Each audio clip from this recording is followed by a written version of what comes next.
Here in part 2 of chip seal application, we'll look at checking application rates, applying binder, spreading chips, rolling, joint construction, brooming, and opening to traffic. So let's start with checking application rates. Both the oil and chip application rates should be verified. As a general guideline, you'll need between 1.5 and 2 liters of oil per square meter of surface, and between 9 and 14 kilograms of chips per square meter. To check the chip application rate, place a tarp on the surface ahead of the chip spreader, let the spreader go over it, and then weigh the chips. On the tarp, the crew then places a frame to collect the chips. The frame has an inside dimension of 1 square meter. The spreader begins applying chips and passes over the tarp and frame. Next, the crew removes all the excess aggregate outside the frame and the frame itself, leaving the collected chips on the tarp.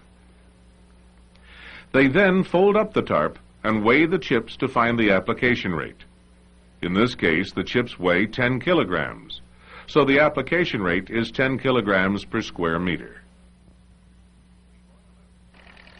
The oil application rate can be checked in the same basic way, using a pan or a piece of non-woven geotextile material, 1 square meter in size, to catch and retain the oil sprayed by the distributor, and then weighing the collected oil to calculate the rate in liters per square meter.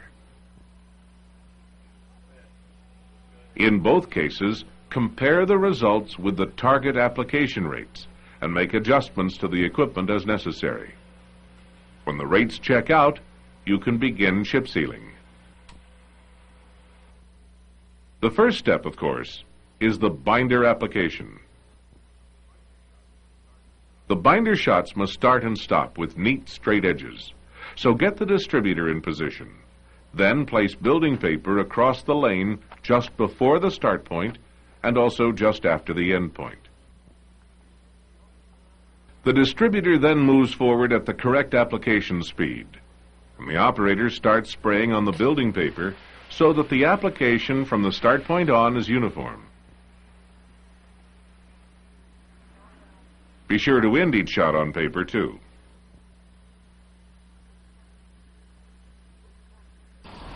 Look closely over the binder application. It must be uniform to end up with a good chip seal. If you see anything wrong, stop the distributor immediately and correct the problem, whether it's clogged nozzles, improper pump pressure, faulty nozzle adjustment, or incorrect spray bar height. Next comes the chip application. The chip spreader should also begin and end its applications on building paper to provide a neat, clean edge to the chip seal.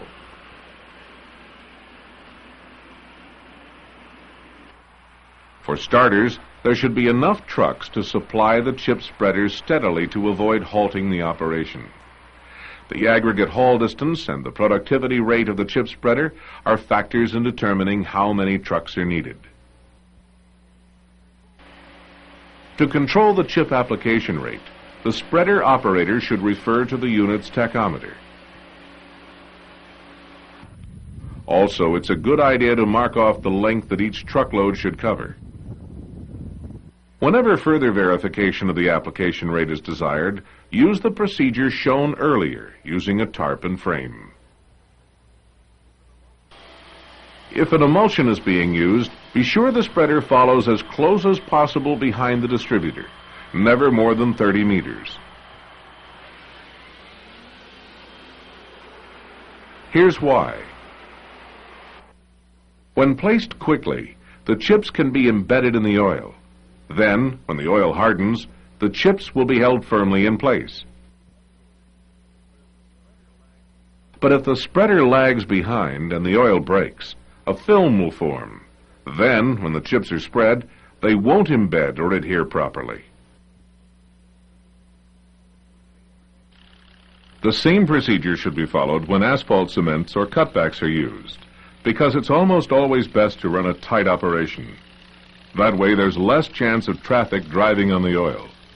With rare exceptions, the chip spreader should stay within 30 meters of the distributor.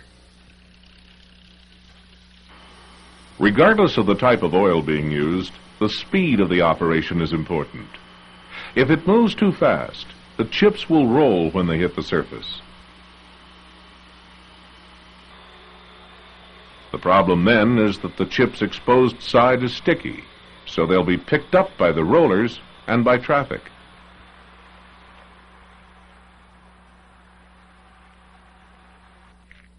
So look over the application. There shouldn't be any oil on the top of the chips. Then it's time to look at the rolling. Rollers follow closely behind the spreader to make sure that all chips are firmly seated in the oil and that the chips are lying flat, not one on top of another.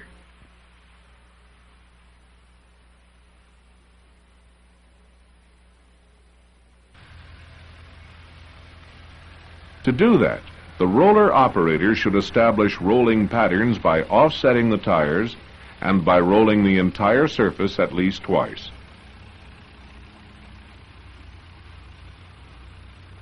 The rollers have to be operated slowly enough to avoid throwing the chips.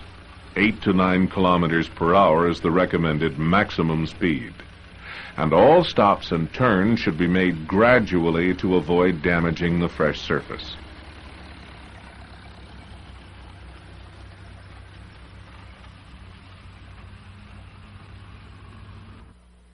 Proper truck operation can help considerably in rolling the new chip seal. Like the rollers, they can stagger their paths across the road, offsetting their wheels so that each truck rolls a different part of the surface.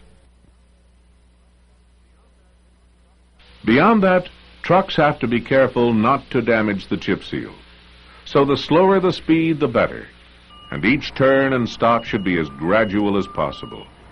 Remember, any sudden movement on a new chip seal will dislodge the chips.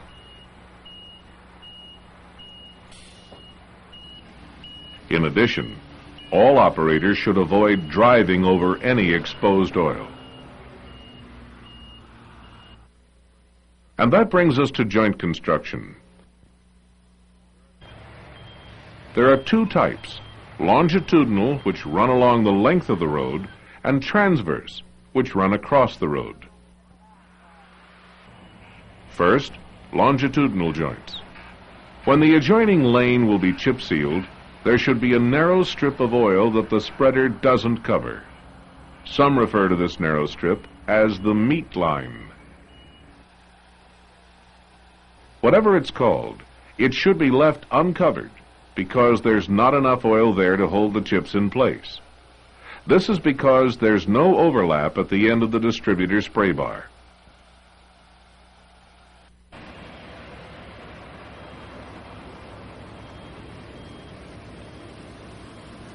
The chip spreader operator has to be careful, though, to make the meat line only as wide as the spray from the last nozzle, about 20 centimeters.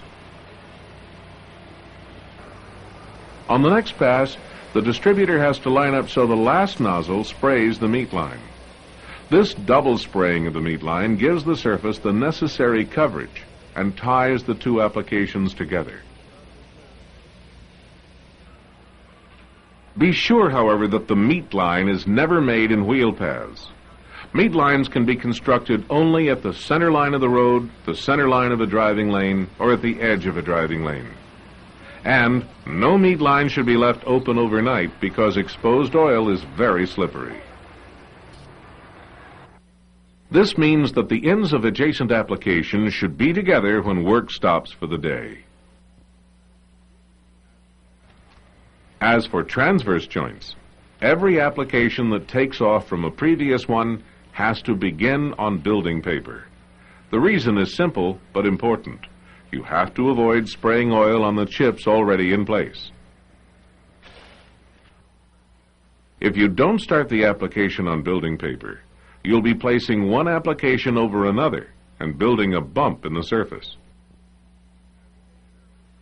As stated earlier, use building paper at the end of each application too, That's the best way to keep the edges neat and even. Be sure to dispose of this paper properly, according to the regulations in force. Now let's look at brooming. While some amount of loose chips is unavoidable, they need to be removed by light brooming to prevent broken windshields, and also to keep them from dislodging the bonded chips.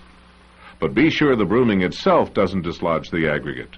If it does, suspend it until a good bond has formed between the binder and chips. Also, make sure the broom is not applying excessive pressure to the surface. In rural areas, the loose aggregate may be broomed to the shoulders of the road. In urban areas, however, they should be broomed to the curb or center line and then removed manually or by vacuum device.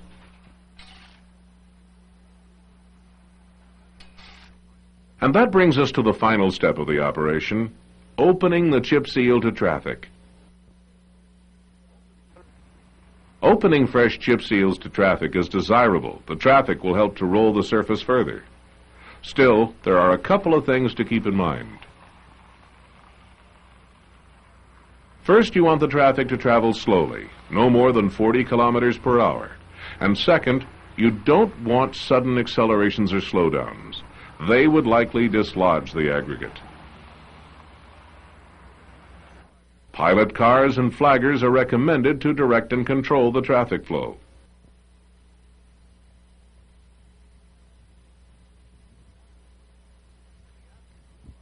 In the absence of a pilot car, reduced speed limit signs should be posted. And that brings us to the end of this second part of the video program.